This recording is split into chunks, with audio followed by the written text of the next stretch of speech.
John Fitzgerald Kennedy was born on the 17th of May, 1917, outside of Boston, Massachusetts, to Joseph P. Sr. and Rose Kennedy. He was born into a family surrounded by politics and money. So much so that little Jack did not grow up experiencing the hardships that most families did during the years of the Great Depression. In his youth, Jack was always expected to be number one within his highly competitive family, but he never took anything seriously. Despite this, he was still able to be accepted into Harvard without being the top of his class in anything during his formative years. He was more privileged than most, having his father's income supporting him growing up, and was better off than most Americans at the time, in all aspects apart from his health. During his years in high school, Kennedy was hit hard by health problems that finally resulted in his emergency hospitalization in 1934, where the doctors suspected leukemia. The ultimate diagnosis, however, was that he had colitis. Growing up, Jack Kennedy had a very strong stance for the war, writing his university thesis on England's weakness in the call of arms. His father, however, was against fighting, but this didn't stop Jack and his brothers from joining. Unfortunately, due to his poor health, Jack needed to use steroids in order to be accepted into the military.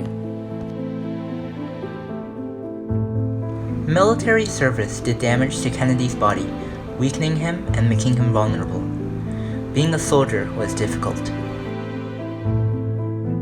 On a night mission near the Solomon Islands, Kennedy's boat was rammed in half by a destroyer, killing 2 of his men and leaving Jack and 10 other men stranded at sea. He almost died on this PT boat, as his injuries prevented him from swimming properly. However, he saved his men by motivating them to swim to safety and pulling those who couldn't to shore, and was made a war hero for this PT 109 story. He later writes of this event and publishes it.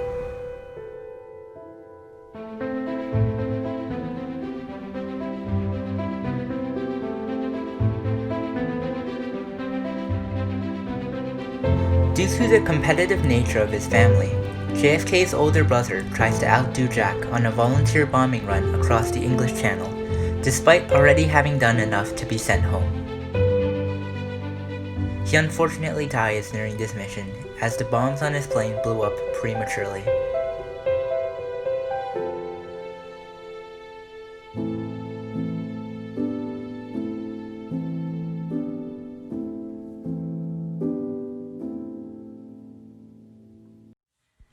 After the war, Jack entered politics to please his father.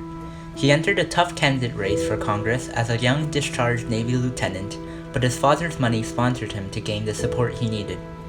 However, after extensive campaigning, Jack could barely stand and collapsed on the night of the primary. He was able to continue after receiving excessive amounts of medicine all the way until the election, where he ultimately won. During his term as congressman, Jack slacked off and was known as the playboy on the job. While visiting his sister Kathleen in London, Jack collapsed again and at the hospital was diagnosed with Addison's disease, where the doctor gave him a year to live. This estimate was based on the treatment that was available at the time, but his father paid for an expensive experimental treatment that delayed his death to the point where he had an almost normal life expectancy. Shortly after Jack recovers, his sister dies in a plane crash. Experiencing many deaths in his family and being close to death himself, he realizes that he needs to do more for the world, recognizing that time was scarce and rare. JFK criticized Truman for his lack of worry about the USSR's increasing nuclearization and was concerned about the rising tensions between the US and the Soviet nation. In order to gain insight, he traveled the world.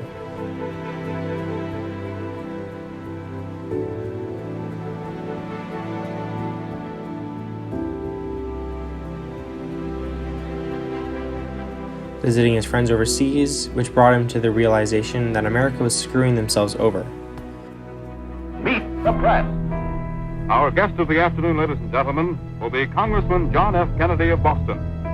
What do we do in Indochina, then? Well, we've tied ourselves completely with the French, and after all, the natives are anxious. You can never defeat the communist movement in Indochina until you get the support of the natives. You won't get the support of the natives as long as they feel that the French are fighting the communists in order to hold their own power. Mr. Kennedy, when I was in Boston last week, I heard a good deal of talk about you. Many thought that you would be the Democratic nominee for the senatorship against Henry Cabot Lodge. Are you going to run?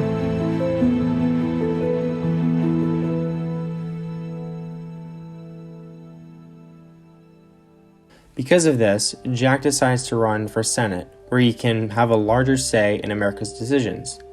His opponent, however, was no easy pushover. He would be running against the unbeaten Republican candidate, Henry Cabot Lodge. His strategy to win was doing what he did best as a young bachelor, winning the vote from the women.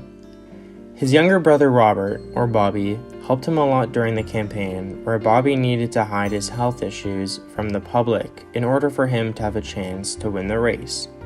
All of Kennedy's friends told him not to do it and to run for state governor instead, but Kennedy waved them all off and went on to win against all the odds.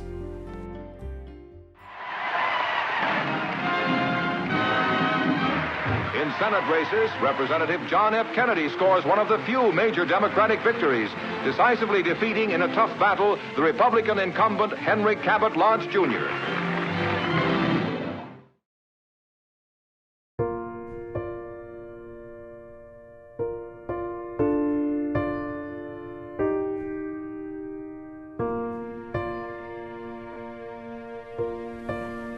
In 1952, JFK met the young Jacqueline Lee Bouvier at a dinner party in Washington, and it was clear that Jackie was the perfect woman for the newly elected senator.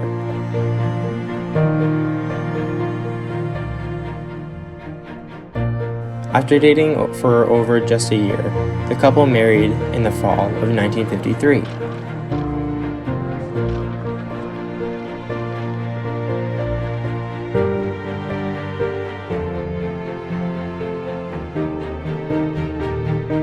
The now married Kennedys would go on to have a family life interrupted by the many obstacles to come.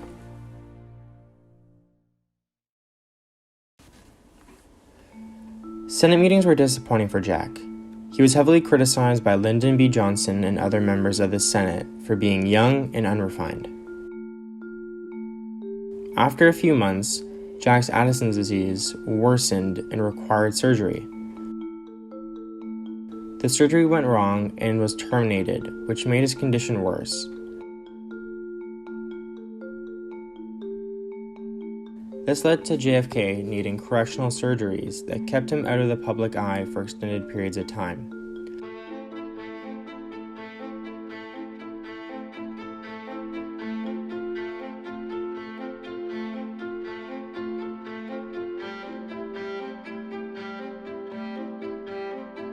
The public were informed that his spine problems were as a result of his war injuries.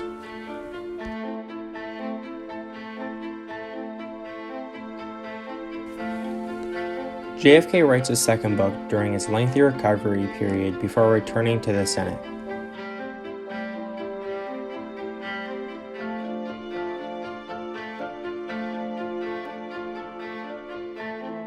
In the 1956 Democratic National Conference, Adlai Stevenson II was nominated as the Democratic candidate for the presidential race.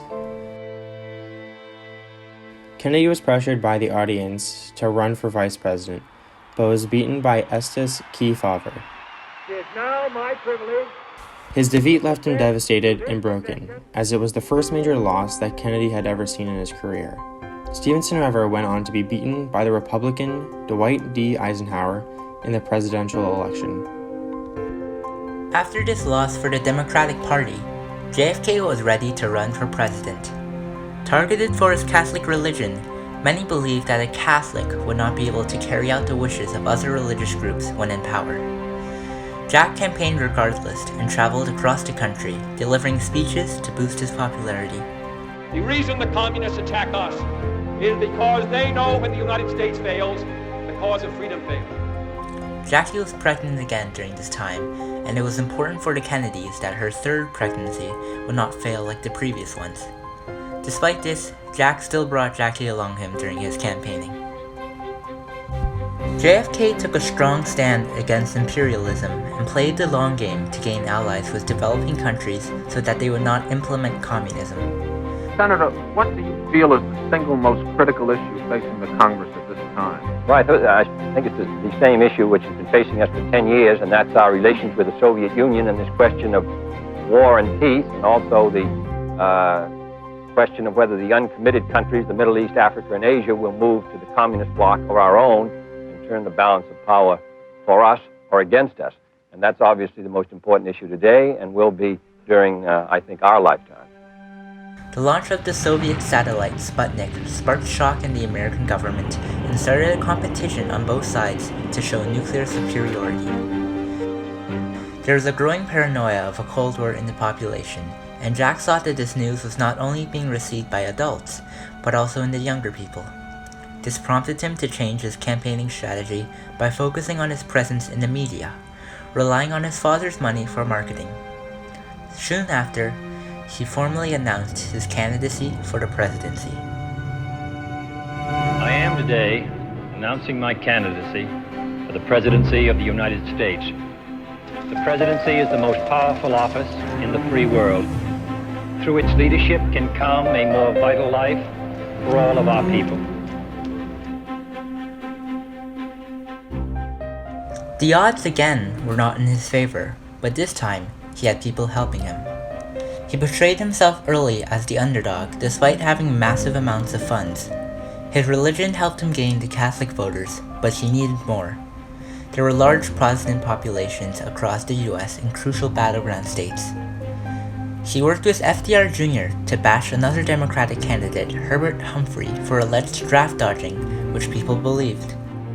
Jack Kennedy and I served in the United States Navy for 5 years. His main opponent, however, LBJ, used Kennedy's health issues against him. His strategy failed as nobody believed him, as Kennedy's control and money over the newspapers allowed him to stop the story from taking flight. Bobby worked hard to plug any remaining holes that would harm Jack. He eventually received the Democratic nomination. Even though he won over LBJ, he still chose him as his running mate, despite doing so against Bobby's wishes, in order to have the chance of winning the key state of Texas. Now that he was the center of attention, JFK labeled himself as the good versus evil, the democracy versus communism, and the American versus the Soviets. His opponent would be the current Vice President, Richard Nixon, who used his religion against him and attacked Kennedy's inexperience. In the presidential debates, Jack came out as the clear winner despite Nixon being a better debater, winning not because of his debating skills, but because of his powerful presence in front of a camera. Jack bashed Nixon for his lack of action against communism and its rapid advancements. Jack was seen as the man of the future, while Nixon was labeled as the old, exhausted man with expired policies.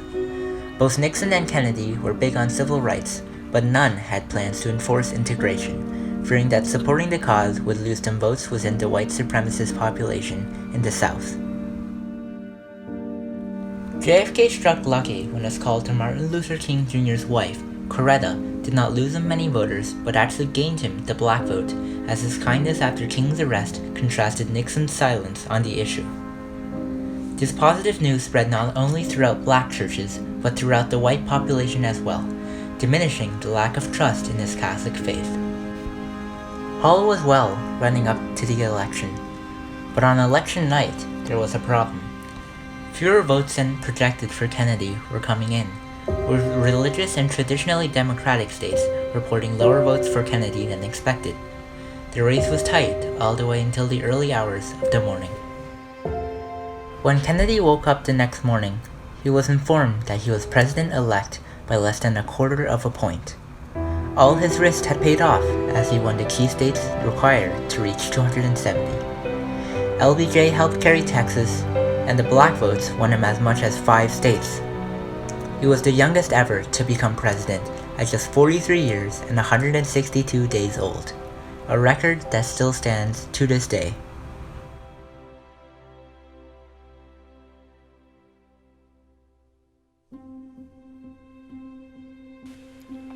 Inauguration Day, 1961, was a cold and snowy day, but Jack made sure he took off his coat to show that he was in good health. Eisenhower left the oldest to ever serve in office, while Kennedy was the youngest. He showed the promise of a new, innovative generation and governed the people not only by policy, but through rhetoric as well, something that had not been done previously. And so, my fellow Americans, ask not what your country can do for you, ask what you can do for your country.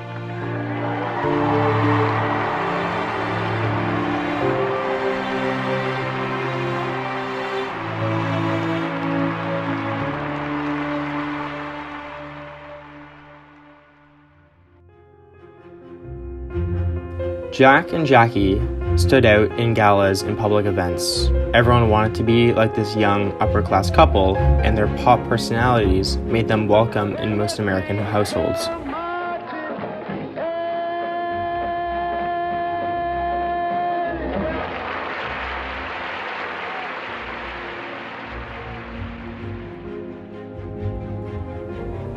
Kennedy upheld his promise to do things in a new way.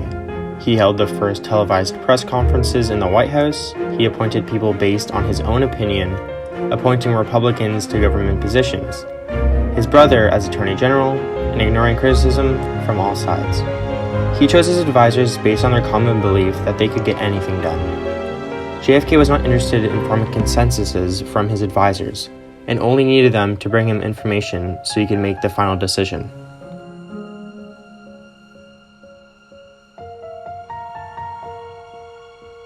Kennedy stepped into a difficult situation in office. He was worried about increasing Soviet power, led by Nikita Khrushchev. Kennedy wondered whether to go through with the most aggressive attack on communism in the West, the takeover of Cuba, the Bay of Pigs invasion held back by the previous administration. CIA officer Richard Bassell convinced Kennedy to go for the strike without thorough discussion with military generals. The CIA was confident that their plan was discreet enough not to trace back to the US. America denied its involvement in the attack to the UN and claimed that it was merely a civil uprising. Unfortunately, the coup was not well kept a secret and unraveled from the beginning. The Bay of Pigs invasion failed as exiled Cuban troops fighting for the US were massacred, and the popularity grew for the Cuban dictator, Fidel Castro's first defiance of the invading capitalists. Kennedy was distraught after the embarrassment and reflected on what went wrong. A meeting with Eisenhower humbled the president as they discussed where he failed now to better handle situations in the future. Apart from situations overseas, Kennedy also had to focus on domestic issues such as the civil rights conflicts between the American South.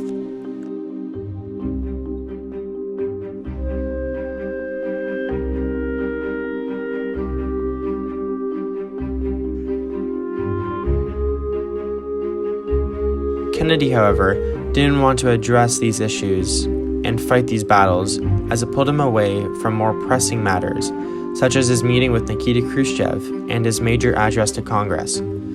Kennedy would also risk losing Congress support from these segregationist Southern Democrats if he chose to side with the cause. Escalating violence led to Kennedy finally intervening by sending military marshals to assist and protect the activists from rioters.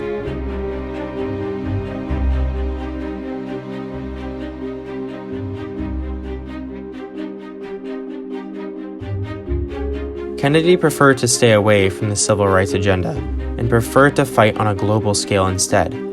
In his address to Congress, Kennedy announced his plans to enter the space race against the Soviets. I believe that this nation should commit itself to achieving the goal, before this decade is out, of landing a man on the moon and returning him safely to the Earth. In a meeting prior to his tour of Europe, Kennedy planned to meet with Khrushchev in Vienna to negotiate the Soviet backing off from West Berlin, the decelerating of weapons programs, and his top priority halting nuclear testing. Before the crucial meeting with Khrushchev, Kennedy's health problems flared up again. It got to the point where he was in so much pain that he required the services of a non-mainstream doctor, Max Jacobson, to inject him with multiple drugs each day to make him feel better. These injections would be done within the privacy of his hotel room, where only Jack, Jackie, Bobby, and the trusted advisor would be aware of. Meetings with Khrushchev proved to be difficult as Kennedy was not prepared for negotiations with the likes of Nikita.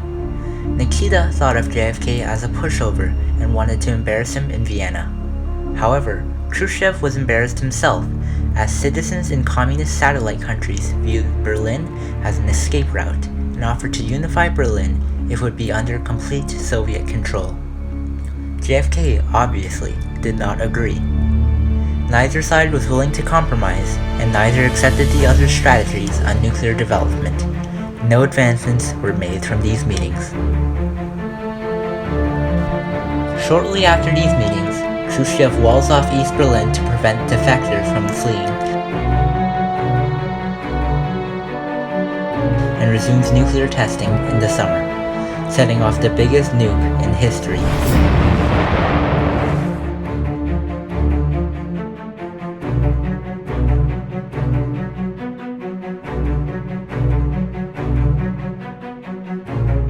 JFK, however, was reluctant to continue American nuclear testing, as he wanted to keep the world away from the brink of war.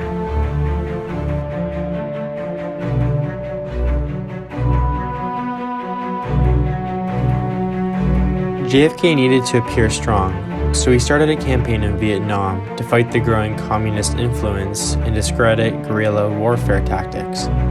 JFK needed the campaign not to end up like the Bay of Pigs invasion, so this time he spoke with his advisors. They told him to encourage American troops to solely assist Vietnamese troops and allow them to fight their own war.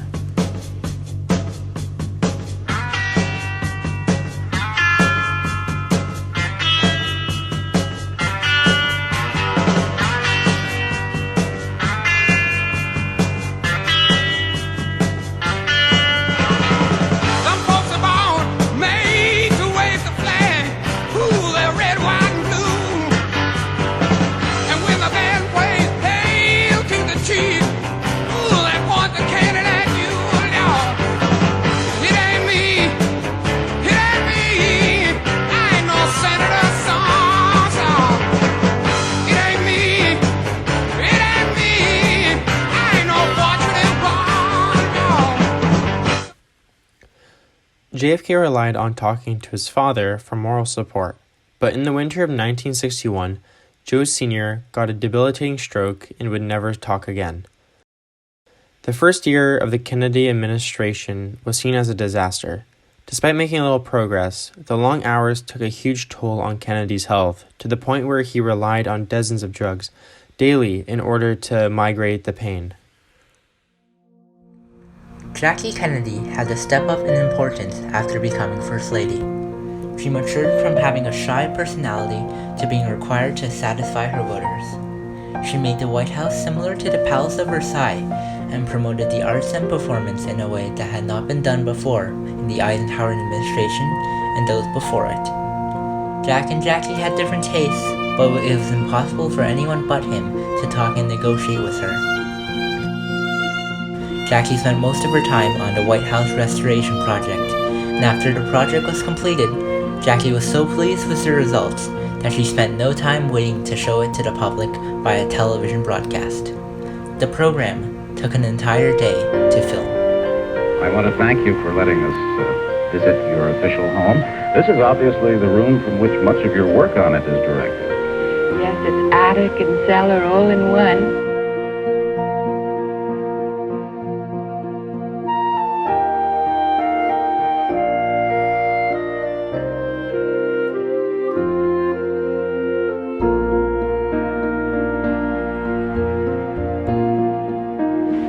Mrs. Kennedy, do you spend a great deal of time in the Lincoln Room? We did in the beginning. It was where we lived when we first came here, when our rooms at the other end of the hall were being painted. I loved living in this room. It's on the sunny side of the house, and one of Andrew Jackson's magnolia trees is right outside the window.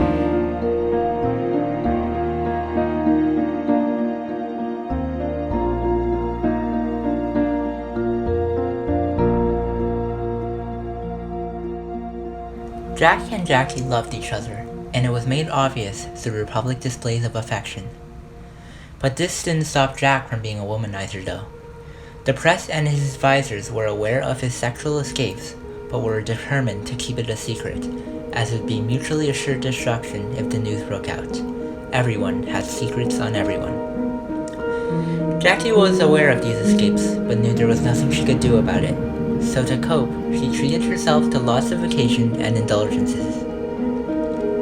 JFK wanted to spend more time with his family, but was always kept busy by something. The something this time was the midterm election.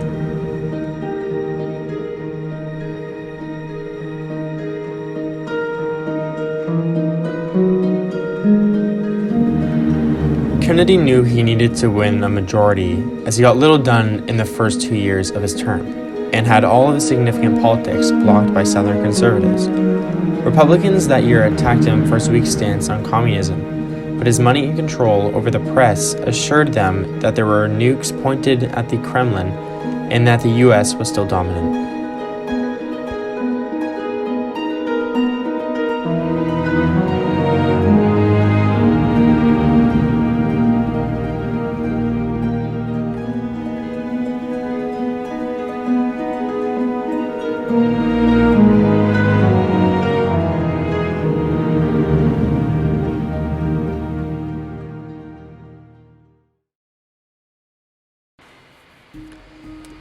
The midterms were largely successful, with Kennedy maintaining a healthy majority of the votes.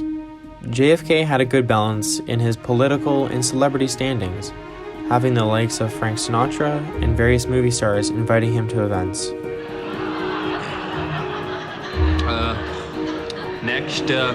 Next question.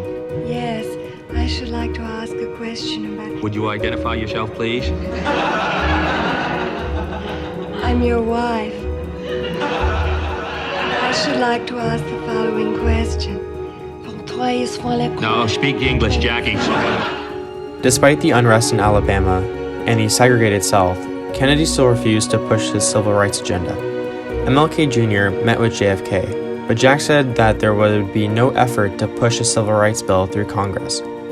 Kennedy sent troops to Birmingham only to uphold the law after KKK firebombings became a more frequent issue.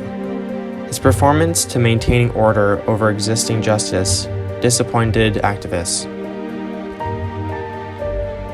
In his inspirational speech regarding the first half of his term, Kennedy calls to the American people and the Soviets to think beyond the war and consider ending the conflict of the Cold War. History teaches us that enmities between nations, as between individuals, do not last forever. No government or social system is so evil that its people must be considered as lacking in virtue. Among the many traits the peoples of our two countries have in common, none is stronger than our mutual abhorrence of war. The speech was popular behind the Iron Curtain, but in American news, the focus was shifted on the issue of race, with the rise in popularity of George Wallace in the South stirring up national papers. I draw the line in the dust and toss the gauntlet before the feet of tyranny, and I say segregation now, segregation tomorrow, and segregation forever. Informed by LBJ about this, Kennedy finally risks his support in the South and introduces a integrationist standing on civil rights issues and asks Congress to pass a law banning discrimination.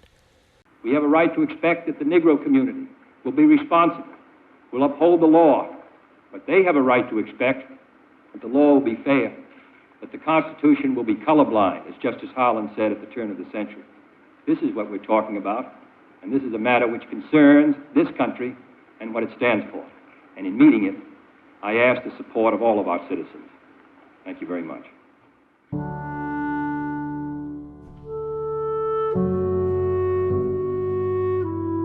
Jack does a lap in West Berlin and Ireland to help maintain his support and popularity overseas.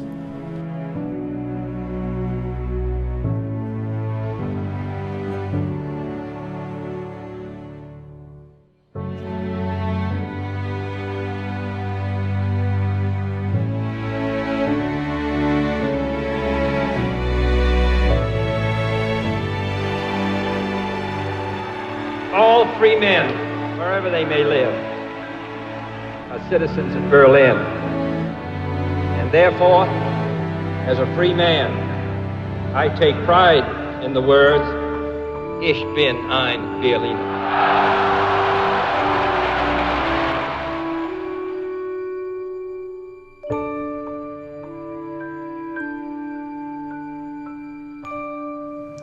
Six weeks after the university speech, Kennedy and Khrushchev came to an agreement and signed a treaty banning nuclear tests in the atmosphere in the summer of 1963. Jack received criticism from the Senate for his proposed nuke ban, saying it weakened America from potential attacks. Kennedy waved these claims away, stating that the US already had plenty of weapons capable of mass destruction and that enough was enough. Now, to anyone who works in the laboratories today, a 30 megaton weapon is perhaps not as sophisticated as a 60 or 70 or 80 megaton weapon. But it's still many, many, many times, dozens of times stronger than the weapon that flattened Hiroshima and Nagasaki. How many weapons do you need and how many megatons do you need to destroy it? I said in my speech, what we now have on hand without any further testing will kill 300 million people in 1 hour. Now that's and I suppose they can even improve on that if it's necessary. JFK was a settled man after all of this, spending more time with his family than he had in years, and was projected to cruise into a second term.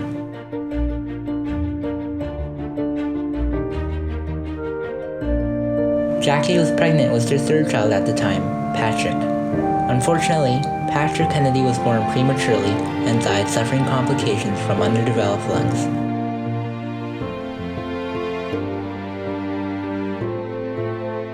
Jackie wrote a letter to her friend on her 10th anniversary, stating that Jack could have had a fuller life without her, but that she wouldn't be any better with someone other than Jack.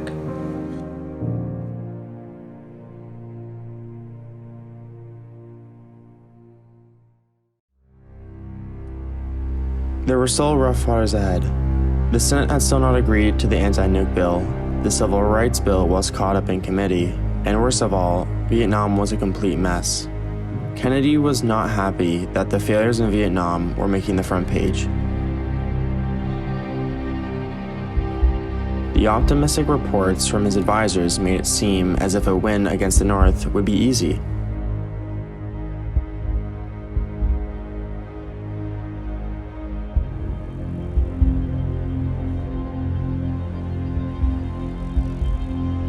Kennedy could not control the government in Vietnam. It was corrupted, and the Socialist leader, Ngo Diem Diem, had no interest in protecting its country from communism. For that reason, it was believed that the Kennedy administration had no choice but to attempt a coup led by the Americans to overthrow the South Vietnamese government.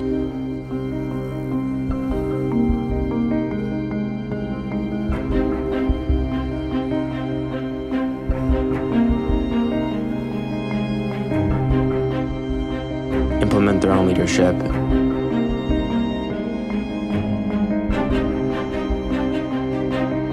and assassinate Diem.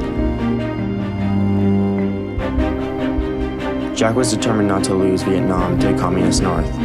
He appointed his former opposition for Senate, Henry Cabot Lodge, to help the new government to fight alongside the American troops.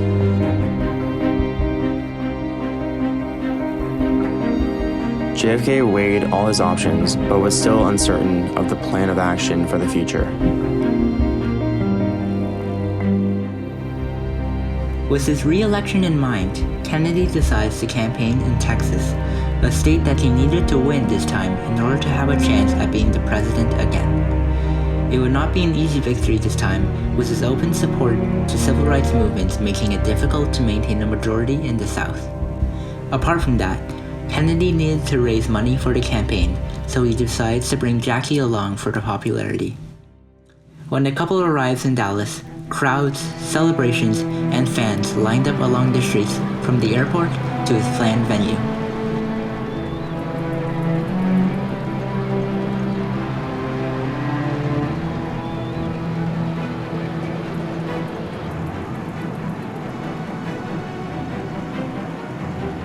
As the motorcade started moving, the audience started creeping towards the vehicles, slowing down their motorcade.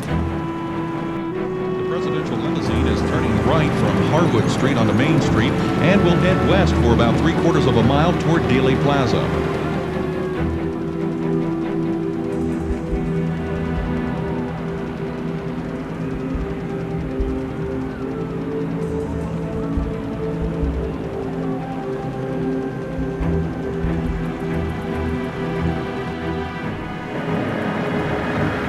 The president's car is now turning onto Elm Street, and it will be only a matter of minutes before he arrives at the trademark.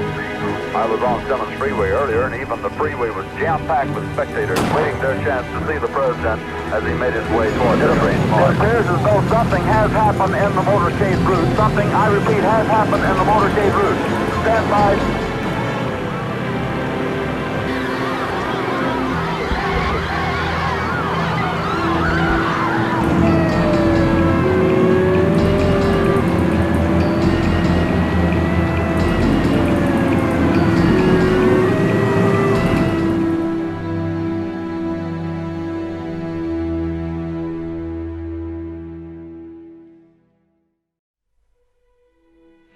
This is Edwin Newman in the NBC newsroom in New York. This information from Dallas. 2 priests who were with President Kennedy say he is dead of bullet wounds.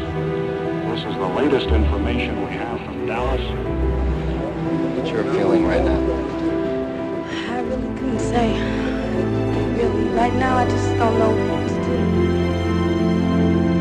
Was there much emotion among the congregation? There was. Really, it was amazing to see the number of men who came into the cathedral sobbing, almost convulsed with sorrow, anguish. But all we can do now is pray for him, and that's about all we can do. An entire loss to the world is hardly.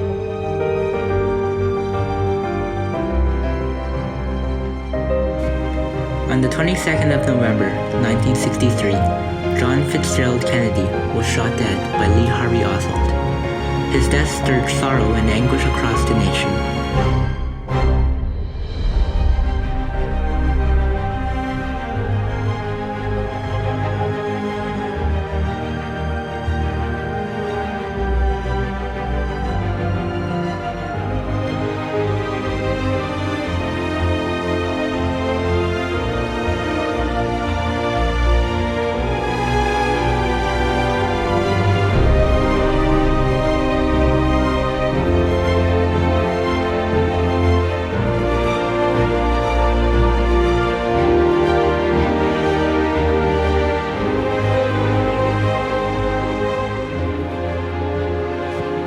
Hours after his death, Vice President Lyndon B. Johnson was sworn in as the new sitting president.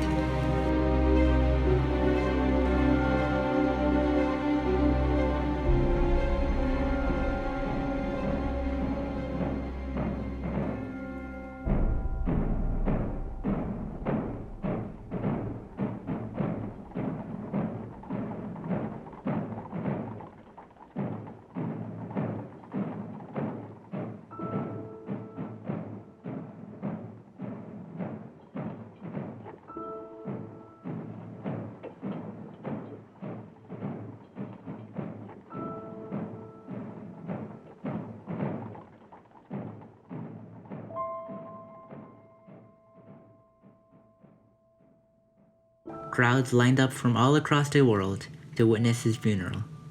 He was just 46 years old.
Kennedy had set forward so much in motion, but unfortunately never got the chance to fulfill and finish those goals. He was fascinating because he was stopped at his peak, so one can only imagine how much promise and potential could have come, and how much more he could have done to revolutionize America. His presidency was one of dynamism and strength, and was the most energetic, most far-reaching, most perilous, and most tragic of all. From preventing an all-out nuclear war, to redefining what the modern president was, regardless if it was true, JFK will always be remembered as one of the greatest and most attractive presidents in history.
And if elected to the Senate of the United States this November, I will fight for the New England industry, which is so fight. This is a great state with a great past, and I believe an even greater future.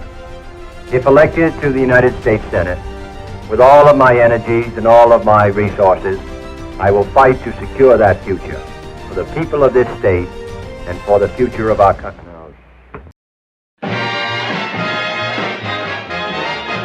K-E-double-N-E-D-Y. Jack's the nation's favorite guy.